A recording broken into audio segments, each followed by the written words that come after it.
Christmas morning had arrived quietly. No blaring music, no chaos. Just the soft glow of multicolored lights reflecting off the walls and the faint hum of the heater working overtime against the winter cold.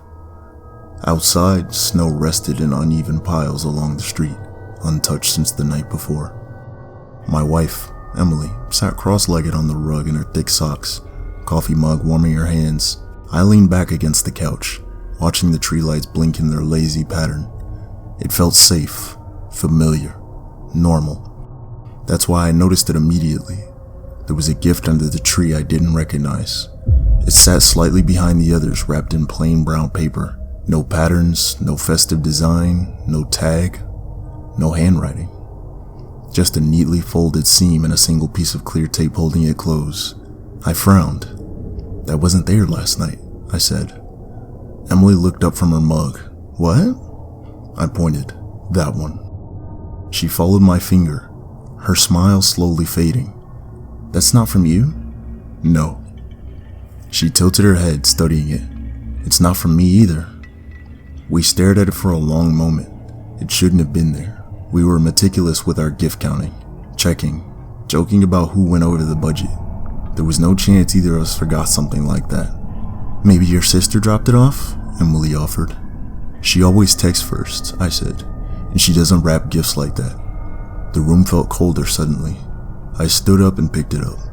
It was heavier than I expected, solid. Whatever was inside didn't shift when I shook it. No label, no return address, nothing. Open it, Emily asked, though her voice lacked confidence. I nodded and sat back down slowly, deliberately. I peeled the tape and unfolded the paper. Inside was a shoebox. Inside the shoebox was my wallet. I felt my stomach drop. Not a similar wallet, mine. Same scuff on the corner, same faded leather. I reached inside with shaking fingers. My driver's license stared back at me, my credit cards, even the old movie ticket stub that I kept for no real reason. Emily's voice was barely a whisper. How is that possible? I stood abruptly and checked my pockets. Empty. I hadn't noticed it missing. That doesn't make sense, I said. I had it yesterday. I paid for gas. My words trailed off as something surfaced in my memory, something I had tried to forget. 3 days earlier, the mall parking lot was packed. Christmas Eve, shoppers swarmed in every direction, carts overflowing, horns blaring, patience gone. I circled for nearly 20 minutes before finding a spot. Inside, it was chaos. I was already in a bad mood. Emily had texted me twice asking if I remembered the candle she wanted. I was late. The line at the electronics store stretched halfway down the corridor. That's when the argument happened. I bumped into a man near the escalators, harder than I meant to. Coffee spilled out of his cup, splashing onto his coat. Watch where you're going, he snapped. I said sorry, I replied, irritated. He stared at me, really stared. His eyes didn't blink. His mouth curled into something between a smile and a sneer. People like you never mean it, he said. I scuffed. Relax, it's coffee. He stepped closer, too close. You should pay attention, he said softly. You never know who's watching. I laughed it off, brushed past him, and kept walking. I told myself he was just another stressed shopper, but I noticed him again later, standing near the bookstore, then near the exit, always at a distance, always watching. I remember checking my wallet when I got back to the car. Everything was there. I drove home, unsettled, but convinced I was overthinking it. I never told Emily. But back to Christmas morning, Emily sat frozen, staring at the box like it might move. You think that man followed you?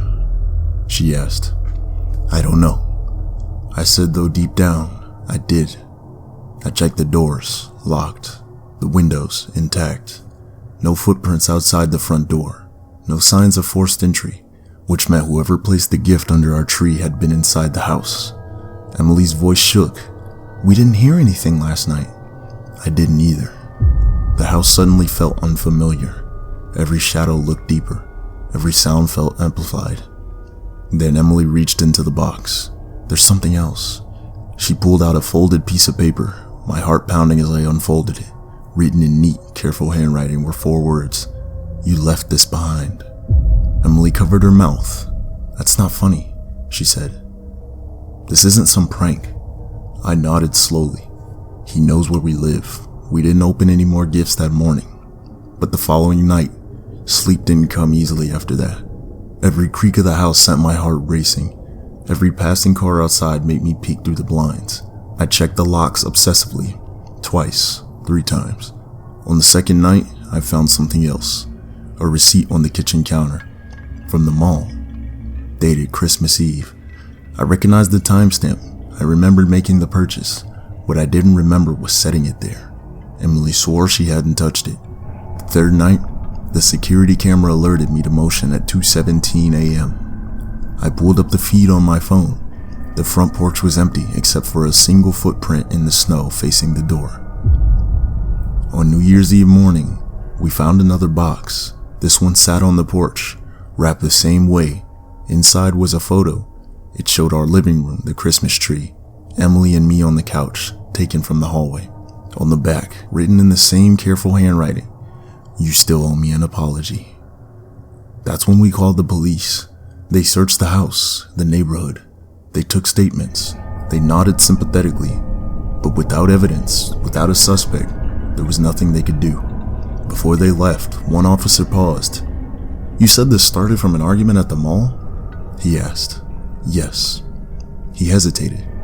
"You're not the first person to report something like this." My blood ran cold. "What do you mean?" He glanced towards the street. "Some people don't like being ignored." We took the tree down early that year. I still check my wallet every time I leave the house, and sometimes, late at night, I swear I hear paper crinkling softly from the living room like someone is wrapping another gift.